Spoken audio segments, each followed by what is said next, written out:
Welcome to waves media Telugu. Proddatur నియోజకవర్గంలో అభివృద్ధి సమస్యలు కొనసాగుతున్న నేపథ్యంలో కాంగ్రెస్ పార్టీ ఇన్ఛార్జ్ ఇర్ఫాన్ బాషా ప్రెస్ మీట్ నిర్వహించారు.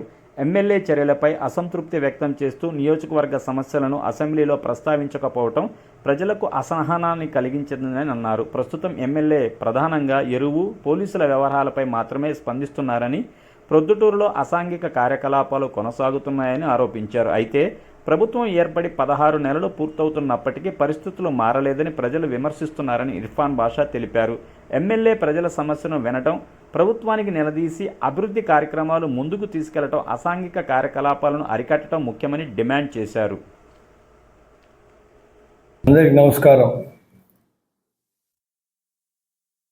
ఈ ప్రెస్ మీట్ పెట్టడానికి ముఖ్య కారణం ఏంటంటే, ప్రొద్దుటూరు ప్రజలకు మన ప్రొద్దుటూరులో ఏం జరుగుతూ ఉంది, రాజకీయ పరంగా ఏం జరుగుతుందనే విషయం తెలియజేయాలని చెప్పి ప్రజల కోసం ఈ ప్రెస్ మీట్ పెట్టడం జరుగుతూ ఉంది.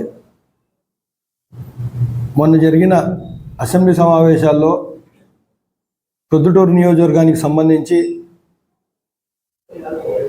అభివృద్ధి పనులు కానీ, అలాగే ప్రొద్దుటూరులో ఉండబడిన సమస్యల మీద కానీ ఏదన్నా మాట్లాడి దాని పరిష్కార మార్గాలు ఏమన్నా వెతుకుతారేమో అని చెప్పి అందరు ఆశించారు.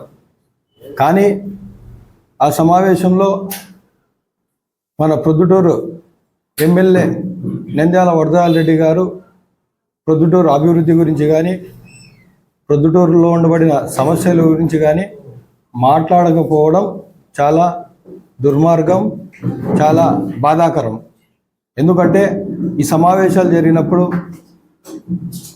శాసనసభ్యులందరూ, ఎమ్మెల్యేలందరూ వారి వారి నియోజకవర్గాల్లో ఉండబడిన సమస్యలు, అలాగే అభివృద్ధి పనులకు వాళ్ళు చెప్పుకోవాల్సిన అవసరం ఉంది, ప్రభుత్వ దృష్టికి తీసుకెళ్లాల్సిన అవసరం ఉంది.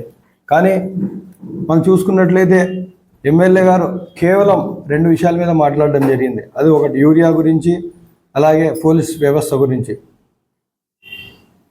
యూరియా గురించి మంచిదే, చాలా సంతోషం, మీరు ఈరోజు మాట్లాడినారు. కానీ సెప్టెంబర్ మొదటి వారంలోనే దాదాపుగా నెల రోజులు అవుతుంది. అప్పుడే కాంగ్రెస్ పార్టీ తరఫు నుంచి మేము మాట్లాడి ఎరువుల సమస్యలు ఉన్నాయి, యూరియా అందట్లేదు, ప్రభుత్వం చర్యలు తీసుకోవాలని చెప్పి కాంగ్రెస్ పార్టీ ఆ రోజే మాట్లాడడం జరిగింది. ఈరోజు మీరు అసెంబ్లీలో మాట్లాడినారు, ఇప్పటికైనా మాట్లాడినారు, సంతోషం. అలాగే రెండో